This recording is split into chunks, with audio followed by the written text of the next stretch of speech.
VI, Pope John Paul II was faced with a number of difficulties that were confronting the world of religion. On the one hand, we were reaching the climax of the Cold War, where East and West were combating one another for ideological supremacy, where quite often the victim between the two was religion. On the one hand, the Eastern world of communism denied a place even for religion in civic life. And on the other, raging secularism in the West also denied any public place for religion. And at the same time, it was an era of great conflict in the world. Wars were raging on a number of fronts: in Afghanistan, in Ethiopia, in Sudan, in India and Pakistan. And perhaps most significantly to all, to Pope John Paul, we had seen the beginning of the fragmentation of Eastern Europe as the former Yugoslav republics began to squabble amongst each other and ultimately fragment a nation made up of his own Slavic peoples. With this two-pronged attack on religion, John Paul began to fear what it might do to the future of religion in the public mind. Was there a place for religion?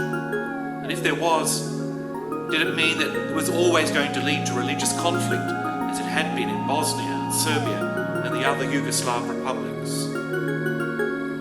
His solution was to gather the religions of the world to pray for peace, that it was possible for the religions of the world to gather together, to work in common, and pray for the good of humanity in an act of peace. 150 different religious groups accepted his invitation to gather and pray for peace. It was not an easy decision to make. There were many logistical difficulties. There was much criticism both within and without the Catholic Church.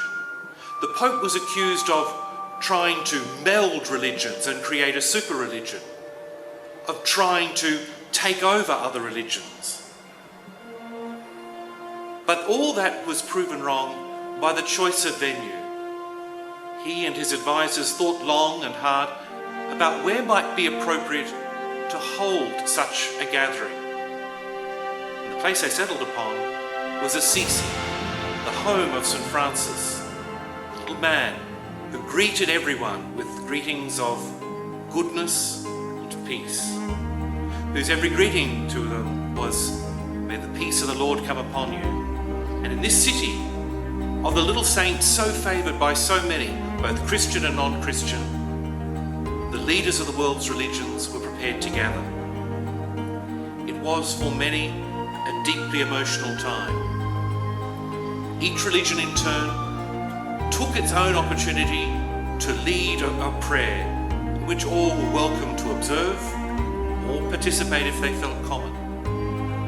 Few of us will forget the gathering in the Forecourt of the Basilica in the piazza, where all of them gathered in one circle, only to find it was suddenly disrupted by a group of Israeli students who had come and sort of gate crashed their way into the celebration. They carried with them olive branches, which they distributed amongst the leaders of the world religions. And as they did so, they went first of all, before any others, to their Muslim brothers and sisters, giving them the olive branch, the gift of peace. More than one religious leader, including the Pope himself, had a tear in their eye as people caught what John Paul forever after would call the spirit of Assisi. We're being asked to gather again 25 years after that first gathering in Assisi. And it's not to be just a gathering to celebrate the fact that 25 years have passed, but an authentic recapturing of that spirit of Assisi, to genuinely enter into prayer for peace in our world, a gathering of the religions of the world in Assisi. So what is this spirit of Assisi, of which the Church and many other denominations have spoken so much?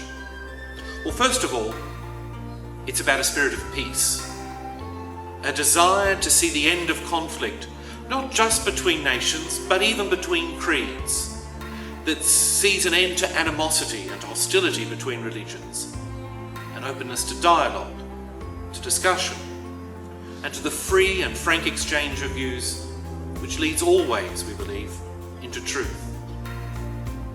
Secondly, the spirit of Assisi is a spirit of harmony and respect that acknowledges that many different religions worship many gods, many different gods, and in some cases, no gods at all. But nevertheless, they are worthy of respect. They should be shown tolerance, and the spirit of harmony should characterize the entire gathering. It's not the same as saying one religion is or is not better than another, but to acknowledge that it has meaning and is deeply held by those who participate.